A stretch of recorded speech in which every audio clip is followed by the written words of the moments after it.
Spotify is denying these accusations, but music business worldwide says it has proof. Video provided by Newsy News. Look. Rep. Doug Collins, RGA, questions the panel during the Congressional Subcommittee on Government Operations hearing on Operation Something Brewin' at the historic Haywood County Courthouse, Friday, June 19, 2015. The congressman heard testimony from defendants and government agencies involved in the years-long operation to combat bear poaching in western North Carolina and Georgia. Photo, Katie Bailey/K Bailey at CitizenTimes.com.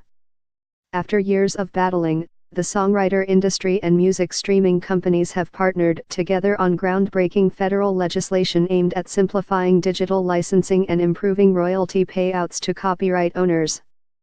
Songwriters and music publishers have fought with streaming companies like Spotify, Google, Apple, Pandora, and Amazon over digital royalties for years, while the issue has gotten bogged down in Congress.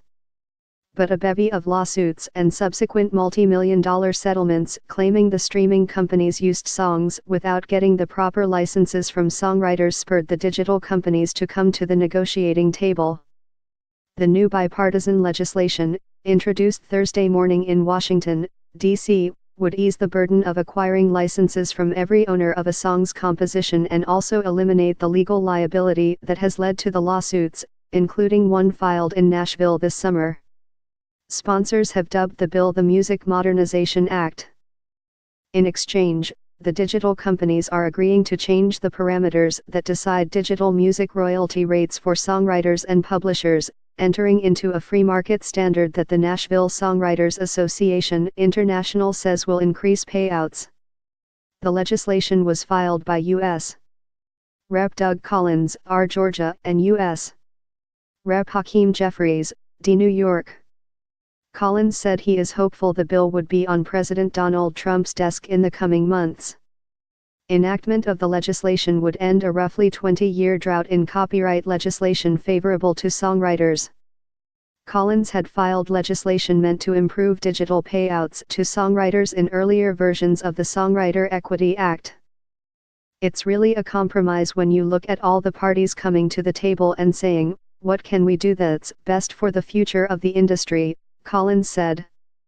To craft the bill, lawmakers brought NSAI, National Music Publishers Association, the Digital Media Association, which represents the streaming companies, and the largest performance rights organizations to the negotiating table. Songwriter and president of the Nashville Songwriters Association International Steve Bogard, photo submitted by Steve Bogard. This is the first time we've seen at least initial buy-in from most of the music industry players, which is why it's so exciting, said songwriter Steve Bogard, president of NSAI. It's notable that the legislation has the initial support of DEMA. In court and legislative battles, songwriters have often been at odds with the streaming companies.